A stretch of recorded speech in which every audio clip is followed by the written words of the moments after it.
Our next speaker is Philippe Duluc. He's the CTO, the Chief Technology Officer of Big Data and Security at Atos. Now, Philippe has 20 years of experience in public administration and was previously the CSO, the Chief Security Officer at Orange Group. Now, he's very interested in cybersecurity, which was our topic yesterday, and also in quantum technology. Today, he's going to tell us why quantum computing is the future. So please help me welcome to the stage Philippe Duluc with a big round of applause. Thank you. Thanks. Hello, everyone. I'm very happy to be here to speak about the quantum revolution. I will begin to speak about what is this quantum revolution, and after that, I will explain what Atos is doing in the field of quantum computing. First, just some figures, some information about the group Atos. Atos is a key player in Europe in IT services, among the top 5 around the world. And you have some figures, 100,000 people, more than 13 billion of revenue. But Atos is not only an IT services company, it is also an R&D company, innovative company, a product company. We are spending almost 300 million of euros each year in R&D, 300 millions. And we have a wallet of more than 3,000 patents. So we are also a R&D company, and I will demonstrate this with our Atos quantum program. Now, just some information about what is quantum computing. Quantum computing is based on quantum bits. Quantum bits are the equivalent of the classical bits, but in the quantum world. It is based on two properties of quantum physics. These two properties are superposition. That means that quantum bits, qubits, can have in the same time the value 0 and 1. It is not the case for the classical bits. You agree with that? And we have a superposition of the value 0 and 1. And the second property, which is essential for the quantum computing, is the entanglement. When n qubits are entangled, we have a superposition, and this is very important, of 2 power n states, from 0000 to 11111. And what is fantastic with the quantum information is that we can compute on the all 2 power n states in the same time. It's a sort of parallelism. I can process my operation on all the 2 power n states instead of just one with the classical bit. That means that the maximum of speed up of quantum computing is exponential compared to the classical computing. What is very important in quantum computing is that we have developed quantum algorithms, which are able to get this exponential acceleration. We have 3 main examples. First one is factorization. I will come back on factorization. The second one is the sorting of a list. You can pick in the list an item with special properties. You have acceleration for this operation. And the most perhaps important is the matrix inversion. In a linear algebra, we can have exponential acceleration compared to classical computing. Just a last word about that. 2 power n is very big. It's huge. If we are able to untangle 60 qubits, it's more than the most powerful computer, exaflopic computer we will have in several years. We will have exaflopic computers. That means computer able to process more than 1 billion operations per second. And with 60 qubits, you are more powerful. 2 power n is very big. What is a quantum computer? we have these qubits, quantum bits. We have to build systems checking the 5 criteria that David DiVincenzo invented. We should have quantum system with individual qubits. And I have an example here. You have this one. It's an example of a system with trapped ion qubits. You see it's not very big, 0.2 millimeters. And you have here 5 qubits. So we need to distinguish this qubit. We need to initialize this qubit to 0. We need a long coherence time because the problem with the quantum qubit is the stability. The stability today is very short. It's a big problem in quantum computing. It's perhaps the main problem is the decoherence time, the stability. We should have also the possibility to build quantum gates, which are the equivalent of the traditional gate, the Boolean gate. We should be able to have technology for that. And after, we should also be able to measure these qubits. And the leading technology today are the trapped ion, the supraconducting circuits. Supraconducting because you need to be almost at the absolute zero, several millikelvins. And also semiconducting qubits in silicon. It's interesting because we are very strong with the silicon industry. In the semiconducting industry, we have developed a lot of things in the field of silicon, so it's good to develop this technology. What is the status today, the landscape of the quantum computing? You will see that in terms of programming and testing with classical qubit simulation, we have 40 qubits within ATOS. But what we have today in the real world, real qubit today, the record is 20 trapped ion qubits, 20, the record, and 19 supraconducting qubits. It's very small. But it's very important to say that we are entering in a new era, which has been described by John Preskill from Caltech. The name is NISQ era. NISQ means Noisy Intermediate Scale Quantum Computing. And we have this scale when you have between 50 and 100 quantum qubits, noisy quantum qubits. And this is very interesting because with this number of qubits, you have quantum supremacy. Quantum supremacy means that you are able to do things with a quantum computer you cannot do with a classical computer. This is the quantum supremacy. And with 50 to 100 qubits, you have the quantum supremacy. And also what is interesting, beginning of the year, IBM, Google, and Intel have announced some quantum chips with 50, 90, 49, 72 qubits. We are arriving this era. And what is far more important is that we have real use case, real application with this number of qubits. These applications are in the field of quantum chemistry, for example, to simulate the electronic orbitals of molecules, the study of material science, even combinatorial optimization. And for this application, you do not need a big number of qubits. And this is very interesting. It is for that reason that I say that quantum computing is for tomorrow.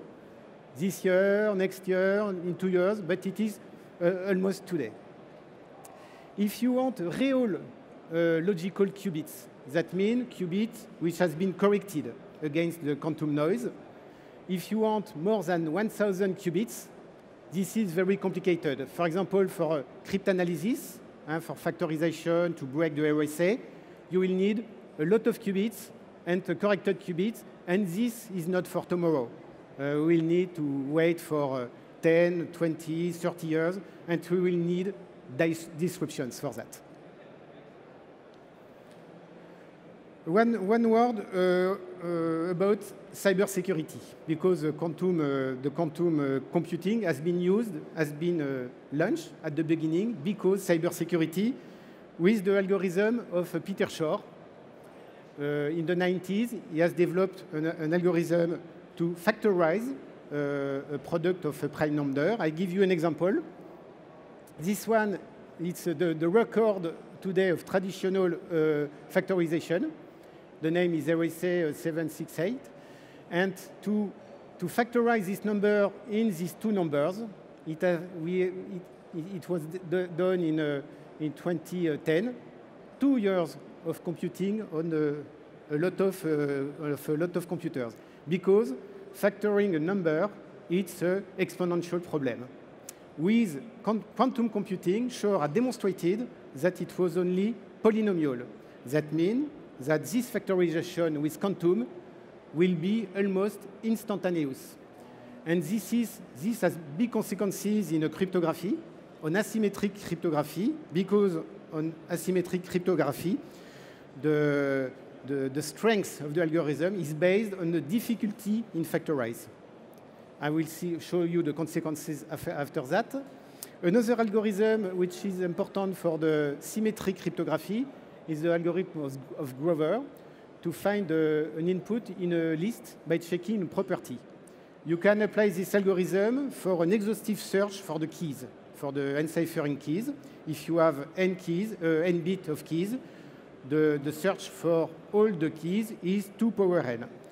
And Grover has developed an algorithm which is not exponential, only quadratic. But with that, you will see that instead of 2 power n power, you have only 2 power n divided by 2. And we'll see now the consequences. The consequences for cybersecurity with quantum computing. For asymmetric cryptography, you have to replace most of the asymmetric algorithms used today to secure Internet, RSA, Diffie-Hellman, elliptic curves. You have to replace this algorithm. And for the symmetric cryptography, it's less of a problem. You have just to double the keys to get the same level of security.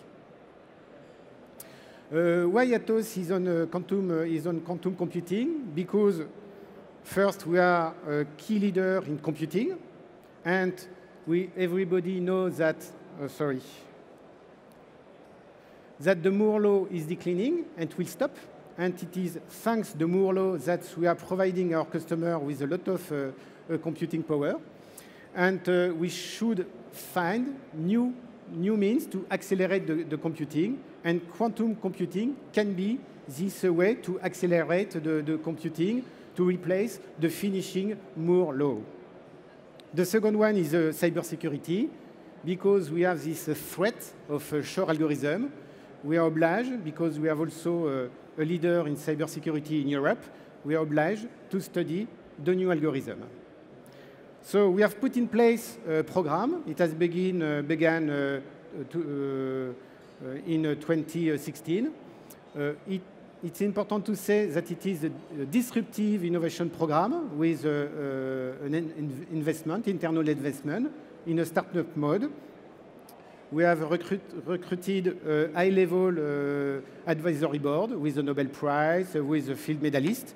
And also, we have put in place a lab, a quantum lab, near Paris, with almost 20 people, mathematicians and physicists.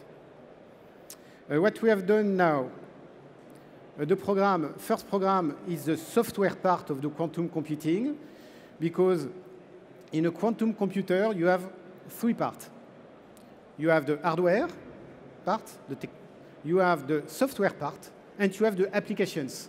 And to have a success in quantum computing, you need the 3 layers. And this first priority of Atos is the software part. You have here, software part.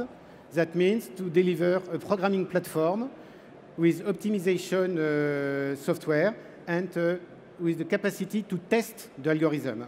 The second one is to develop quantum algorithm.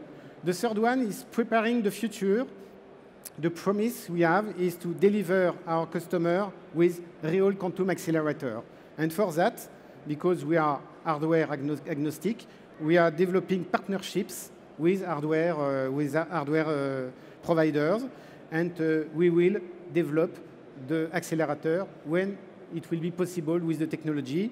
And the last one, as I told you, is the quantum-safe cryptography. That means the traditional cryptography able to resist the quantum attack. First result on the software side. In 2 years, we have developed an appliance whose name is QLM. This appliance let our customer to program. We have developed 2 languages, assembly languages named ACASM, and also high-level languages named PACASM based on Python, because everybody uses Python today. We have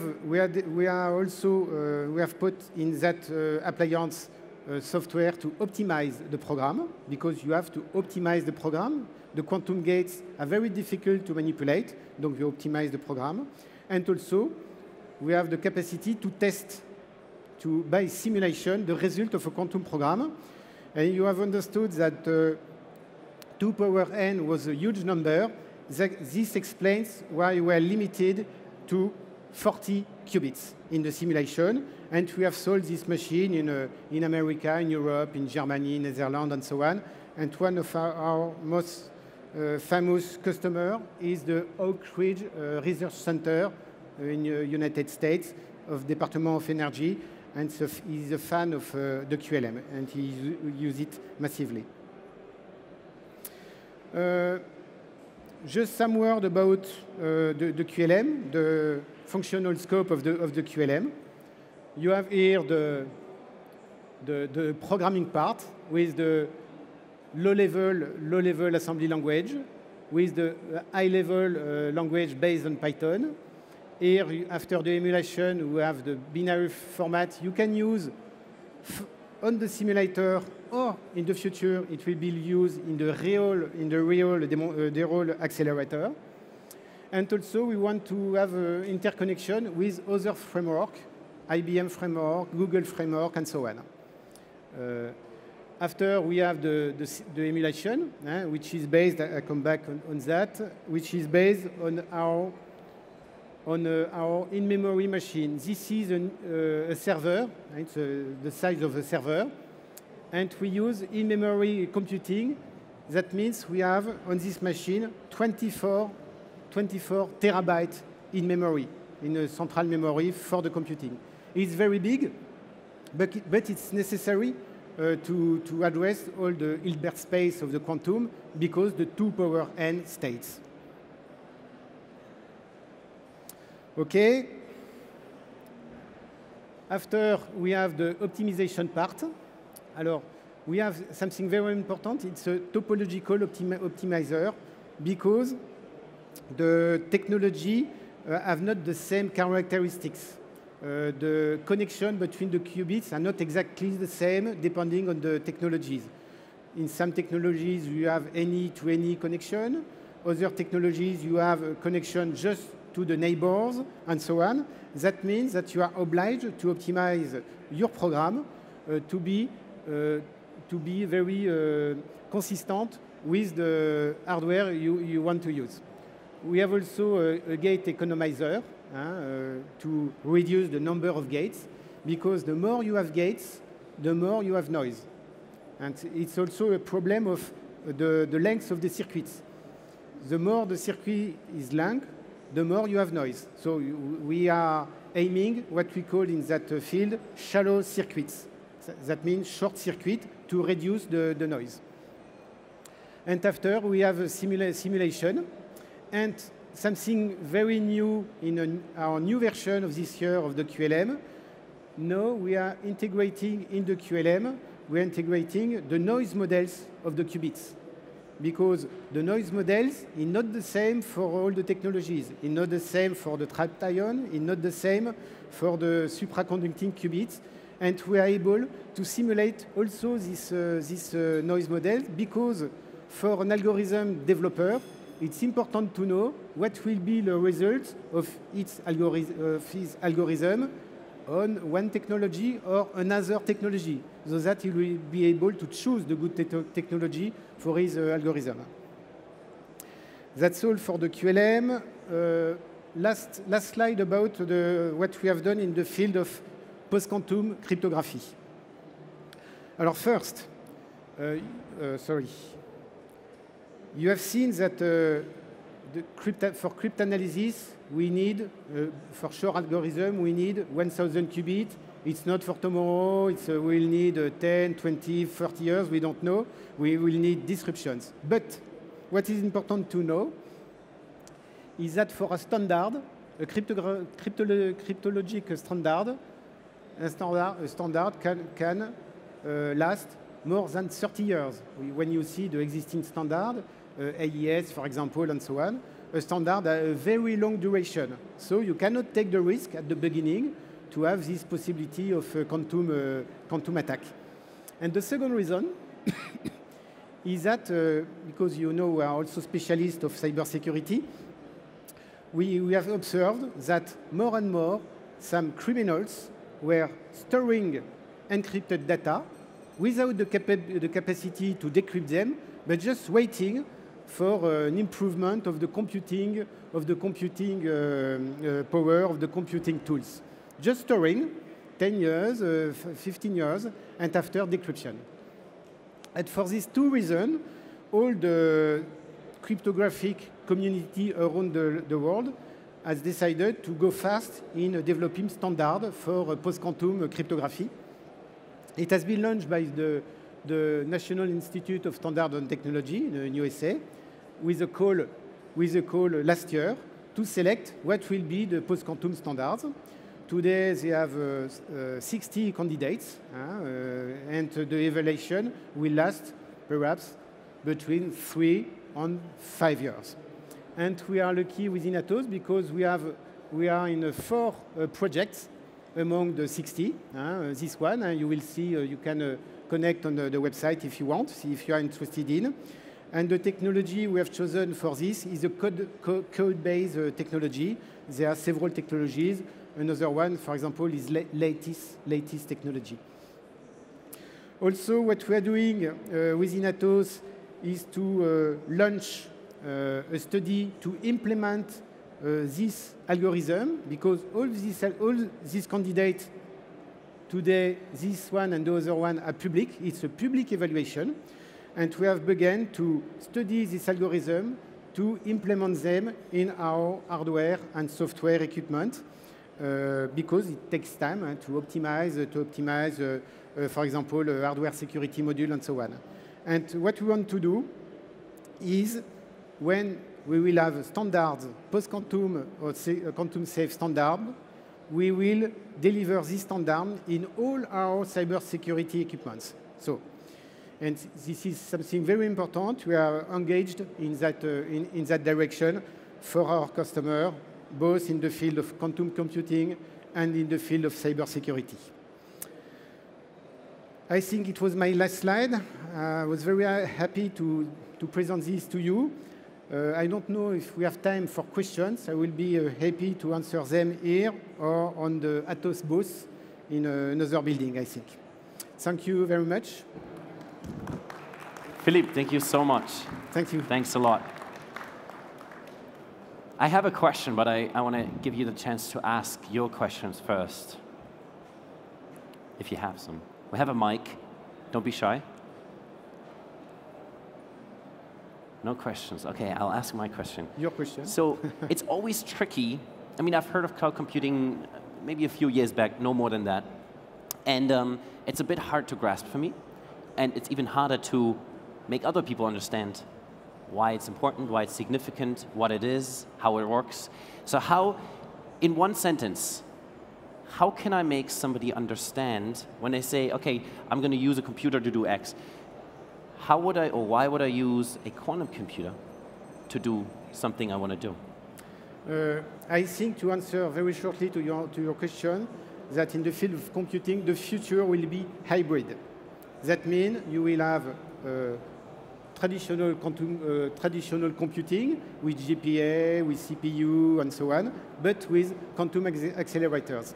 Because we have seen that to have shallow circuits, more and more people are developing what we call hybrid programs with the quantum part and with the traditional part. So the future will be hybrid.